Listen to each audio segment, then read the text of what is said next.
আসসালামু আলাইকুম আপুরা, বছরের শেষ সেল নিয়ে চলে আসলাম। তো মোটামুটি আলহামদুলিল্লাহ আমাদের চুমদিরি পার্টি প্রায় শীর্ষের দিকে।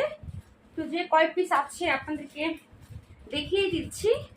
তো যারা নেবেন আপুরা ঝটপট করে অর্ডার করে ফেলবেন, আর যারা চিন্তা করতেছেন যে নিব কি নিব না পরে নিব, তারাই ড্রেস পাচ্ছে না। হ্যাঁ, তারাই ড্রেস পাচ্ছে না। তো ফার্স্টে আমি এই কালারটা দিয়ে স্টার্ট করি। এটা হচ্ছে সিদ্ধ জলপাই কালার। সিদ্ধ জলপাই কালার, খুব সুন্দর একটা ডিজাইন। আর কালারটা একটু আনকমন কালার।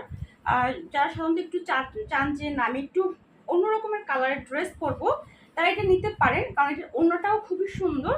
এই হচ্ছে আপনার ওড়নাটা মাকড়সা করা দুইও পাশে, বাট এই পাশে হচ্ছে ডিপ কফি, যেটা সালোয়ারের সাথে ম্যাচিং করে দিয়েছে। নিচে 3টা প্যানেল আছে। সালোয়ার পুরো 2.5 গজ, হাতার কাপড় ফুল হাতা হয়ে যাবে। এগুলো বেক্সি ম্যাটেরিয়ালসে আছে।